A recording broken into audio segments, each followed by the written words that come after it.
နိုင်ငံရေးအရအကျိုးမြတ်အတွက်စီစဉ်တဲ့လက်ထပ်ထိမ်းများမှုစည်းရင်းကိုထုတ်ပြန်လိုက်တဲ့အခါနန်းတွင်းတစ်ခုလုံးကကျမငိုယိုပြီးညှင်းဆန်လိမ့်မယ်လို့မျှော်လင့်စောင့်ကြည့်နေခဲ့ကြတယ်။ဘာလို့လဲဆိုတော့ကျမကအေးဆက်လာတဲ့အဆောင်အေးရဲ့မင်းသမီးလေးဖြစ်နေလို့ပါ။အဲ့ဒီညမှာပဲမြောက်ပိုင်းသားတွေကိုစည်ရဲရင်းကနေကဲတင်ဖို့အစီအစဉ်တစ်ခုကိုကျမရေးဆွဲခဲ့တယ်။ပြီးတော့အဲ့ဒီအစီအစဉ်ကိုရင်ဘတ်ထဲမှာတေးသေးချာချာထည့်သိမ်းပြီးမင်္ဂလာဝေါ်ရင်ပေါ်ကိုတက်ခဲ့ပါတယ်။မိဖုရားခေါင်ကြီးကကျမကိုပေးလိုက်တဲ့ဂွန်းစည်းပေါင်း30ကိုမျိုးစေ့တွေစိုက်ပျိုးရေးကိရိယာတွေနဲ့အားလုံးလဲလှယ်ပစ်ခဲ့တယ်။မြောက်ပိုင်းရဲ့အင်ရှိမင်းသားကမြင်စီပြီးကျမကိုလာကြိုတယ်။သူကျမရဲ့မင်္ဂလာတင်တောင်းစည်းရင်းကိုမြင်လိုက်ရတဲ့အခါမျက်နှာတစ်ခုလုံးမဲမောင်သွားတော့တာပဲ။ကျမကတော့ခေါင်းကိုမော်ပြီးသူ့ကိုတင်းငိမ်စွာပြုံးပြလိုက်တယ်။ကျမရဲ့နောက်ွယ်မှာမြေကြီးကိုဘယ်လိုစိုက်ပျိုးရမလဲဆိုတာကောင်းကောင်းသိတဲ့ကျမကိုယ်တိုင်ရှိနေတာမလို့ပါ။အဲ့ဒီနောက်ပိုင်းမှာတော့လူတိုင်းကငါတို့ရဲ့ဇနီးတဲ့ဟာတရုတ်ပြည်မကြီးမဟာချီမင်းဆက်ကငါတို့စီစေလွတ်လိုက်တဲ့အကောင်းဆုံးလက်ဆောင်ပဲလို့ပြောဆမဲ့ပြုကြတော့တယ်။တကယ်တော့မဟာချီမင်းဆက်ရဲ့ဧကရစ်မင်းမြတ်ဟာအဲ့ဒီအမိန့်ကိုပြန်ပြင်ကျင်ခဲ့ပေမဲ့နောက်ကျသွားခဲ့ပါပြီ။မိန်းမစိုးကအမိန့်တော်ကိုကြီးညာဖို့အဆောင်အေးကိုရောက်လာတဲ့အချိန်မှာကျမကဝင်းထဲမှာပေါင်းမြက်တွေကိုနှုတ်နေတော့မယ်။ဝင်းထဲလို့သာဆိုရတယ်တမီတာပတ်လေလောက်ပဲရှိတဲ့မြေကွက်လက်လေးပါ။အဲ့ဒီမြေကွက်လေးထဲမှာကျက်သွန်မိတ်ပင်အချို့ကိုခိုးပြီးစိုက်ထားခဲ့တာ။ဧကရစ်ရဲ့ဥယျာဉ်ထဲကပန်းတွေထက်တောင်ပိုပြီးစိမ့်လန်းဆိုတည်နေပါသေးတယ်။မိုးမြေအလိုကျဧကရစ်မင်းမြတ်အမိန့်တော်အရာ19ယောက်မြောက်မင်းသမီးကိုနိုင်ငံရေးအရာအကျိုးမြတ်အတွက်မြောက်ပိုင်းသားတွေနဲ့လက်ထပ်စီပြီးချက်ချင်းထွက်ခွာစေရမယ်မိန်းမဆိုးကဖက်လို့လဲပြီးတော့ကျမကိုမျက်လုံးတောင်းကနေခိုးကြည့်ပြီးငိုမာကိုစောင့်နေတယ်ဒါပေမဲ့ကျမမငြိုခဲ့ပါဘူ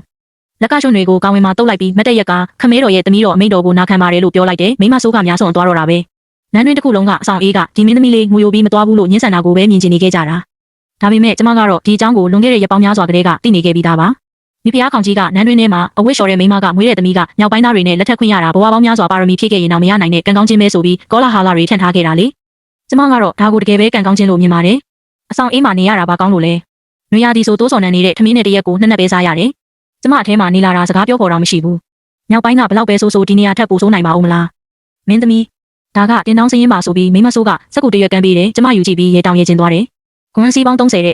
အားလုံးကမနစ်ကရိတ်သိမ်းထားတဲ့အဟောင်းတွေဂွန်းစေကွန်တွေကိုတောင်တေးသေးချာချာမဖယ်ရသေးဘူးပိုးထဲဆဲထဲလဲပါသေးတယ်တက်တာတွေထဲမှာဘာမှမရှိပဲဗလာဖြစ်နေမှတေးကြပါတယ်မိမဆိုးကျမခမဲတော်ဧကရစ်မင်းမြတ်ကိုတွေ့ကျင်ပါတယ်မိမဆိုးကခစ်တမြဝေခွဲမရဖြစ်သွားပြီးနောက်ကျမကိုဧကရစ်စီခေါ်သွားပေးတယ်ဒါဟာ10နှစ်အတွင်းမှာကျမအဆောင်အေးကနေပထမဆုံးအကြိမ်ထွက်လာခြင်းပါပဲနန်းတွင်ဥယျာဉ်ထဲကပန်းတွေကတော့အလှဆုံးချိန်ကိုရောက်နေကြပြီဖြတ်သွားဖြတ်လာလူတွေကကျမကိုမြောက်တကောင်လိုကြည့်နေကြပေမဲ့ကျမကယူမဆိုင်ပဲဧကရစ်ရဲ့စာကြီးဆောင်စီကိုပဲဆက်လျှောက်သွားခဲ့တယ်ကျမတကားဝမှာတူးထောက်လိုက်တယ်အတွင်းထဲကိုဝင်သွားတဲ့အခါဧကရစ်ရဲ့ပြင်းရည်ညီငွေ့ပွေအတန်ထွက်လာတယ်သူကကလထိုင်ပေါ်မှာပြင်းတီပြင်းရွဲထိုင်နေတယ်ဇပွဲပေါ်မှာတော့မထီရသေးတဲ့အစီရင်ခံစာတွေပုံနေတာပဲခမဲတော်သမီးတော်မှာတင်တောင်းပစ္စည်းနဲ့ပတ်သက်ပြီးတောင်းဆိုစရာတစ်ခုရှိပါတယ်သမီးတော်ဖာသာဆုံးဖြတ်ခြင်းလို့ပါသူကမျက်လုံးတစ်ဖက်ဖွင့်ကြည့်ပြီးမင်းပါလိုချင်လို့လဲလို့မေးတယ်တော်ဝင်စိုက်ပျိုးရေးထံကထွက်တဲ့ဒီနှစ်ရဲ့မျိုးစေ့တွေနဲ့စိုက်ပျိုးရေးကိရိယာတွေကိုတင်တောင်းပစ္စည်းအဖြစ်လိုချင်ပါတယ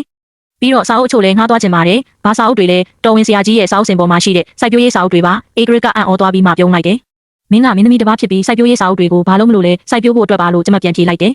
်ပြီးတော့မြောက်ပိုင်းမှာနှစ်ပေါင်းများစွာစက်တိုက်နှင်းတွေကြာနေပြီးတရိတ်ဆန်တွေလည်းစားစရာမရှိပဲတေကုန်ကြပြီလို့ပြောပြလိုက်တယ်အကယ်၍ကျမအဲ့ဒီကိုလက်ထပ်သွားရင်လည်းငတ်သေးမှာပဲ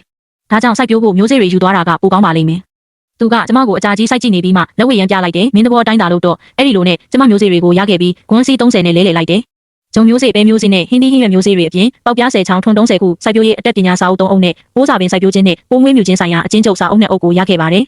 မိဖုရားခေါင်ကြီးရဲ့လူတွေကကျမကိုတားဆီးခြင်းခဲ့ကြပေမဲ့ဧကရစ်ကစကားတခွန်းနဲ့အဆုံးဖြတ်ပေးလိုက်တယ်သူယူခြင်းလည်းယူပါစေဒါမှအဲ့ဒီမှာနတ်မသေးပဲငါတို့ကိုအရှက်မခွဲရမှာထွက်ခွာမင်းနေမှာမင်္ဂလာလူရန်ကြီးက2မိုင်လောက်ရှည်လျားခဲ့တယ်ကျမကဝေါ်ရင်ထဲမှာလိုက်ပါလာရင်လိုက်ကာကိုလှက်ပြီးအပြင်ကိုကြည့်လိုက်မိတယ်မိဖုရားခေါင်ကြီးကမျိုးရိုးပေါ်မှာရက်နေပြီးမျက်နှာပေါ်မှာအပြုံးတွေမြုံဝန်းတွေထဲမှာခြေနဲ့အားရမှုတွေနဲ့ပြည့်နေခဲ့တယ်သူမရဲ့အဖိုးတန်သမီးလေးကတော့မြောက်ပိုင်းစီလက်ထပ်ဖို့သွားစရာမလိုဘူးလေအဲ့ဒီစားအမိမဲ့ဖားမဲ့ဖြစ်နေတဲ့ကျမကတော့သွားရပြီပေါ့ကျမလိုက်ကာကိုပြန်ချလိုက်ပြီးရင်ဘက်ထဲကအစီအစဉ်စာရွက်ကိုစမ်းကြည့်လိုက်တယ်မစိုးရိမ်ပါဘူးကျမစီမှာမြေကြီးရှိနေတာပဲရင်နှန်းကရက်ပေါင်း20ကြာရှောက်လန်းခဲ့တယ်ကျမနောက်ကိုလိုက်ပါလာတဲ့အထိန်တော်ကြီးကကျမကိုကြည့်ပြီးရှက်နေရှာတယ်ဘာလို့လဲဆိုတော့နေရာတစ်ခုကိုရောက်တိုင်းကျမကအောက်ဆင်းပြီးမြေပြင်အနေထားကိုလေ့လာတဲ့အပြင်စက်ကူပေါ်မှာမြေပုံတွေပါဆွဲနေလို့ပါသူမကကျမကိုစုပူရှာတယ်မင်းသမီးတင်ကလက်ထပ်ဖို့သွားနေတာပါနေမြေစစ်ဆေးရေးဆင်းနေတာမဟုတ်ဘူးကျမကတော့သူမကိုဂရုမစိုက်ပါဘူးမြေစီလွာရေနဲ့ရာသီဥတုကိုပဲလေ့လာနေခဲ့တယ်မြောက်ပိုင်းကိုပိုနီးလာလေးလေးမြေကပုံမုံမြုံလာပြီးရေလဲပိုရှားလာလေးလေးပါပဲနေဆက်ကိုရောက်တဲ့အခါမှာတော့မျက်ပင်တွေတောင်ကျဲတောက်တောက်ပဲပေါက်ပါတော့တယ်နေဆက်ကင်းစခန်းမှာမြောက်ပိုင်းရဲ့အင်းရှိမင်းသားသူဘာရီကကျမကိုကိုယ်တိုင်လာကြိုတယ်သူကမျက်နှာကြီးတစ်ကောင်ကိုစီးထားပြီးတရေချက်ဝတ်တန်စာကိုဝစ်စင်ထားကသပင်ကိုကျစ်ဆန်ပြီးကျစ်ထားတယ်မျက်နှာကတော့လေတိုက်လုံးလိုနီးမြန်းပြီးညိုမဲနေခဲ့တယ်သူနောက်ကလိုက်လာတဲ့မြင်းစည်းသူရဲကောင်းတွေကလည်းခါမာကွေးကောက်တဲ့ဓားကွေးတွေကိုချိတ်ဆွဲထားပြီးကြောက်မက်ဖွယ်ကောင်းတဲ့ရန်လိုတဲ့ပုံစံမျိုးရှိကြတယ်မင်္ဂလာရင်နှန်းကလူတွေကြောက်လန့်တကြားနောက်ဆုတ်ကုန်ကြပေမဲ့ကျမကတော့မကြောက်ခဲ့ပါဘူ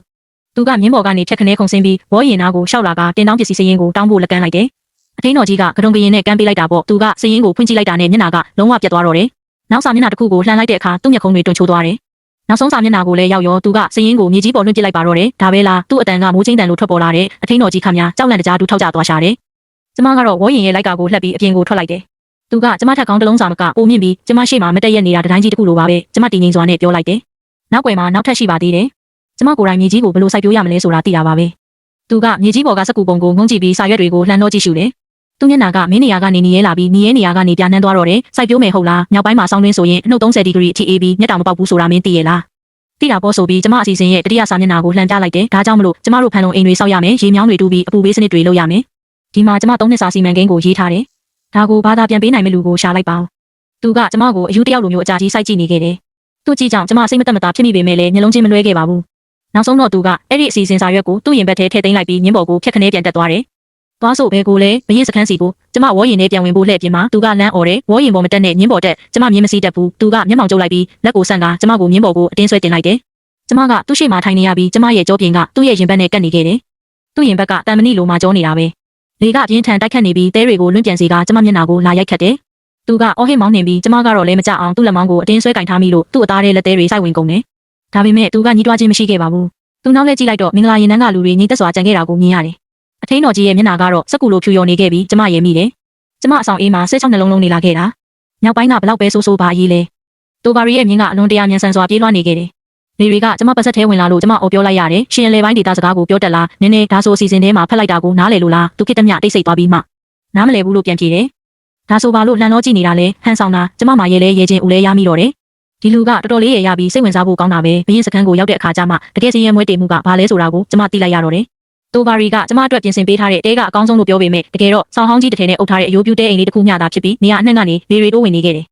မြေကြီးပေါ်မှာတော့မျက်ခြောက်အနှဲငယ်နဲ့အမွေးမရှိသလောက်ဖြစ်နေတဲ့တိုးမွေးနှစ်ထည်ပဲရှိတယ်ပြီးတော့နှွေးထွေးအောင်လုပ်ဖို့မီးသွေးကိုကြည့်ပြီးကျမမေးလိုက်တယ်မီးသွေးမကြံတော့ဘူးလားတိုးမွေးထည်တွေကိုကင်ကြည့်တော့လဲရေခဲလိုအေးစက်နေတာပဲ